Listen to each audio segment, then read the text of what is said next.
Hello, everyone, and thank you for joining us for another episode of the Financial Commute. I'm your host, Chris Galeski, joined by Chief Operating Officer and Chief Marketing Officer, Stacey McKinnon. Stacey, thank you for joining us. Happy to be here. We were talking a little bit about what it takes to save towards retirement. Mm-hmm. Took me back to those old ING commercials where people were walking around with that number above their head. I remember that, yeah. And this world of saving towards retirement, it's so individual based, and you can't just give blanket advice, but it's one of the common pitfalls that a lot of clients and prospects run into, because they talk to their friends and they say, what have you done? Okay, I'm going to do that same thing too. Yeah. And you better hope you've got a friend that has a very similar lifestyle and situation that you have. Yeah, and I just don't think it's one size fits all. I read a really interesting statistic recently that said that more than 55% of Americans feel like they're behind on retirement planning.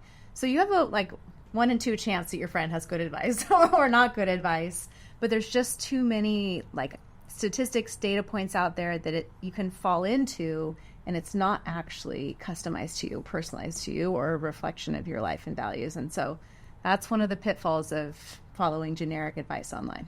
Look, we're not saying not to save towards retirement, right? It's extremely important to save towards retirement. There's that whole current me versus future me aspect. But if 55% of people don't feel like they're set up for retirement, I mean, what's their situation? Do they have a pension? Do they have a business? I mean, there's a lot that can go into this. Well, part of the challenge is that maybe the 55% of people aren't actually seeking the financial advice that they need to make a customized plan for themselves. Yeah, I know a lot of people I see get anchored to this having to retire at age 65 standpoint. And sometimes that works out. Maybe you're healthy enough to continue working. Maybe a life event causes you to not. But what I've found more often why they're anchored to that at age has to do more around health care than it does how much they've saved towards Medicare. retirement. Yeah, Medicare, yeah, right? Because they want access to medical insurance at a lower price. So they're waiting till Medicare to kick in to say retirement. But the actual math on that is that, it's still going to cost you about half of what private insurance costs you at age 63 and 64. Right. So you're really only saving maybe $5,000 or $6,000 a year. Is that worth it to anchor to 65 as your retirement age? Or do you want to try something new? Do you want to retire from a 30, 40-year career at age 60 and then work part-time? There's so many options out there, and it's worth exploring versus just taking the generic number that we're all accustomed to. And you've got clients that have sort of done something like this, worked throughout their lives, and then, at a certain point, maybe in their 50s, early 60s, they said, you know what, we want life to be a little bit different. Maybe own a piece of land along a river and have some Airbnbs, just so that way they can get away from maybe the email and the hectic part of working for a living, but enjoy life a little bit different way. Well, I think something has changed just in society in general. It used to be that you just put your head down, you worked really hard, and then you waited till your retirement day to enjoy your life. But what we saw, and I think we're just more aware of this, is sometimes when you turn 60 or 70, you have health issues come, and you worked all that time just to enjoy your life, and then maybe you can't enjoy your life. So we're seeing this change happen, and you mentioned current me versus future me, where people are saying, I don't want to sacrifice current me in hopes that I'll be healthy enough to enjoy future me.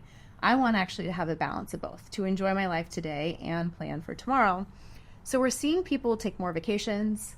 There's more trips to Europe happening. My friends tell me that kids in even elementary school are comparing who's been to Europe and who hasn't, which just seems crazy to me. I know. But I think that's a societal change. And so you're not having people put their head down with this goal of retirement sometime in the future. You're having a lot more life enjoyment happen today, which I think is actually going to change the way retirement looks, because there's not going to be that desperation to turn the switch off to start a new chapter. Instead, you might see people slowly move into retirement, do work that's fulfilling to them, stay intellectually stimulated, maybe not go from spouses not being together at all to then all of a sudden being together, which actually is one of the most challenging parts of retirement for a lot of people, is just all of a sudden spending every day with their spouse. And while they still love each other, it's just a lot of time together. Without and a doubt. So I think retirement is going to look different, and it's going to change dramatically even as different generations get to that age. I had 2 clients back in the day that both retired from Disney around the same time, and about 3 months in, they came to me and they said, I had no idea we were going to have to spend this much time with each other. That happens often. Yeah. That is a common comment. Yeah, and so one of the challenges that we have with, like, what's your number, how much do you need to save towards retirement in order to feel financially secure, like, that's trying to speak to the masses, but everybody's situation is so different. So I used to work with a lot of senior level executives at Disney and even Northrop Grumman, and they had very nice pensions. And so when they read these articles that you need to save 10 times your income by the time you're retired, they always felt financially insecure, like they didn't do enough. Yeah. But when you factored in their pension and Social Security, that was going to replace the income that they had worked so long for. So retirement looked very good for them. Yes. But it also caused them to save too much money into a retirement account and not have tax diversification. Yes. I think that's one of the biggest challenges that people face is if too much of your money is tied up in your home or tied up in your retirement account, you actually don't have everything you need when that day comes. I think it's better to have a balance between a personal savings, a retirement savings, and a home. The downside is that if you don't max out your retirement savings, maybe you don't get some tax benefits, which are real. I think that's true. But having the freedom to have access to your money easier without having to pay taxes on every dollar you take out, there's benefit to that. There's just psychological benefit in retirement. So we always suggest to our clients to have a balance of different account types. And that really changes, I think, the outcome of their enjoyment and their plan. Yeah, I love the tax diversification of different types of buckets that you can access that cause, higher or lower tax, ramifications. Yeah. How would you recommend somebody save towards retirement? Like, what percentage do you think is right? Well, the generic percentage that's online is 15%. Generally speaking, people need to save to retirement. But it depends on what's happening in your life. So do you own a business? And does that business have equity value where that business actually could be a retirement plan? Can you maximize your 401k? Do you have Roth options? How are you thinking about maybe investment real estate? And are you willing to invest in a property that you'd be willing to sell with capital gains and pay taxes in retirement and use those proceeds to fund your retirement? There's a lot of different ways that you can do this. It doesn't just have to be how much money do you take out of your paycheck every month and put it into retirement.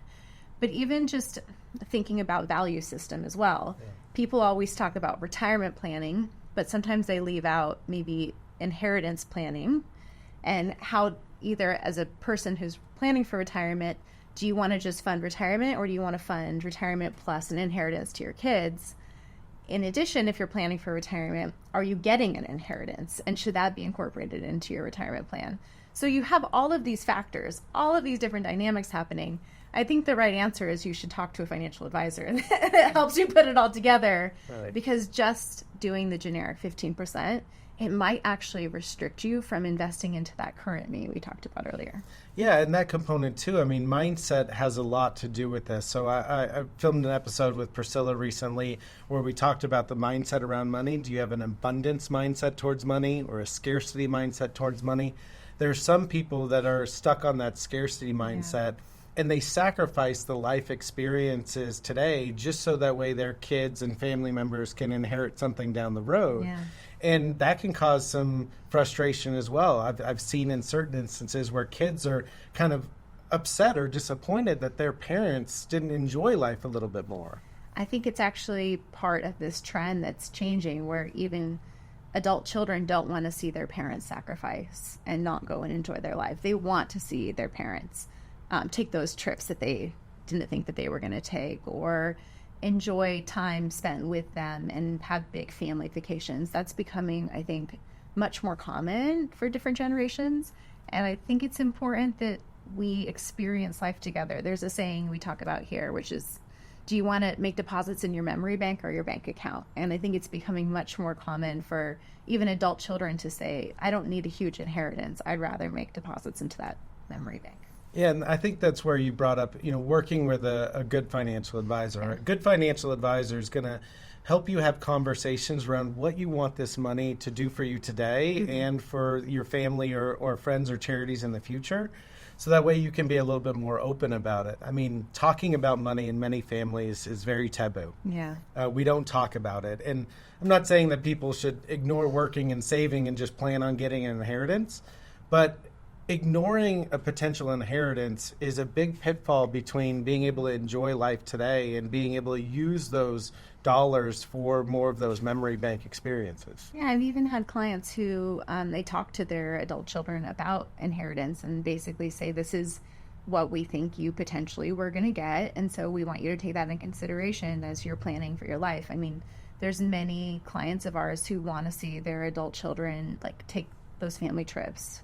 They want to see them live a little easier. They want to make sure they have additional support for childcare so that there's less stressors on the family dynamics. And I think that that is true.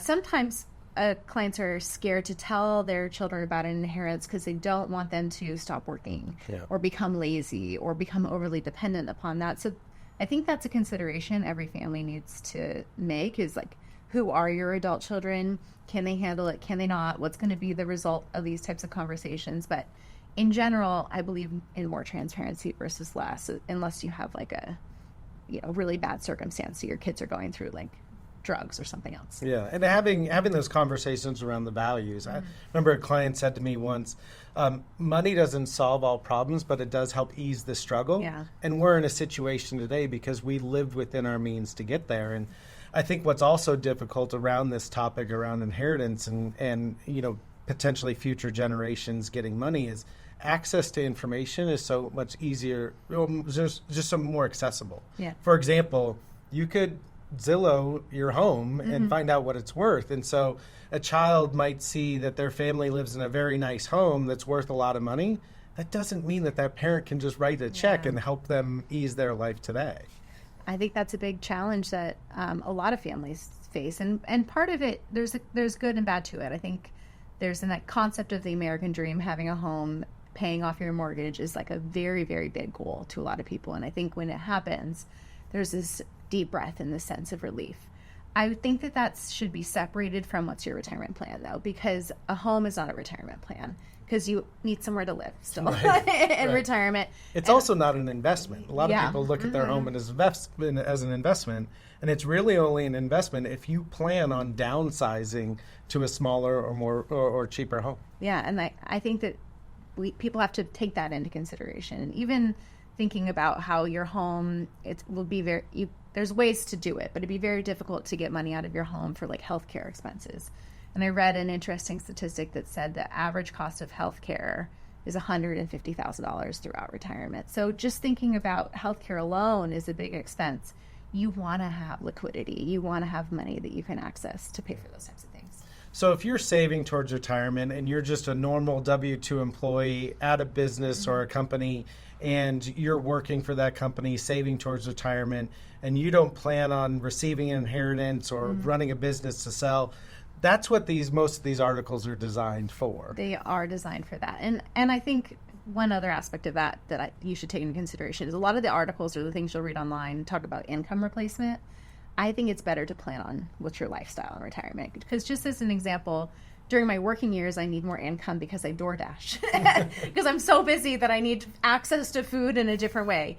If I was retired, I would not do that. I would like go and make food myself, and I would have cost savings there. And so when you just do income replacement in retirement, it's not always a reflection of what you actually need or want your vision of retirement to look like. And so I think it's better to plan on what is my monthly spend. So just like back of the envelope, if your monthly spend was $10,000 a month, and that's what you needed for retirement, so $120,000 a year, and you saved money mostly in retirement accounts. So every dollar you took out of a retirement account, you had to pay taxes on. So that $120,000 a year, you probably need like, what do you think, 160 to 180? Yeah, to be comfortable. Something like that. You probably need to spend, if you want 30 years of retirement spend, you probably need to save something around $2 million. Right. Maybe 3 if you want to be safe and you want to maybe leave your children an inheritance. That's a lot of money. But I think backing into it that way, where you say, what do I want to spend? What do I need? How will inflation affect what I need? and then getting to that ultimate savings goal, I think that's a better way to do it versus income replacement. I think that that's a good way to think about it as well. And that takes me sort of to the last point around what's the safe withdrawal rate? I've saved towards retirement. Now I want to live off my assets. There's been something that our industry is sort of anchored to, which is this 4% rule. I can take out 4% of my retirement account balance every year, and if invested appropriately, that should last 35 years. So for every $1 million, that's around $40,000 a year that you can take out. That rule has been challenged for the last 15 because we were in a zero interest rate environment. Right. Today's a little bit different now that safe money earns 5%, but now all of a sudden we have inflation to factor into. Yeah, that 4% rule doesn't really take into account inflation or down markets. I think it would be better to run projections on your portfolio based on the risk level, understand what you should expect to make, and then what downside and upside scenarios would look like, and how would your monthly spend have to be impacted by that. Generally speaking, the smarter thing to do is to fluctuate your withdrawal based on what's happening with inflation, and or if you do have a recessionary period, you do have a down market, pulling back a little bit from that too. But just a blanket 4% rule is probably not going to be your best financial planning strategy. Yeah, no, I really like that, Stacey. And so just to kind of recap the conversation today, don't get so tied to the headlines that you see.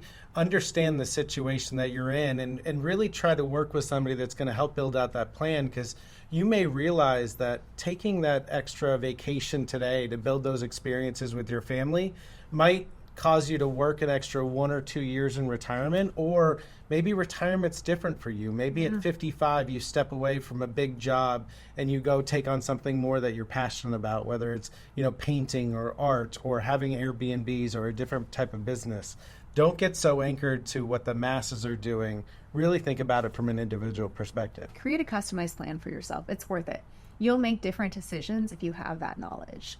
If you just have Google knowledge, you might accidentally go with the masses and make the wrong decision for yourself. If you have knowledge that's personal to you, then my bet would be that our clients will enjoy their life more and feel more secure in their plan.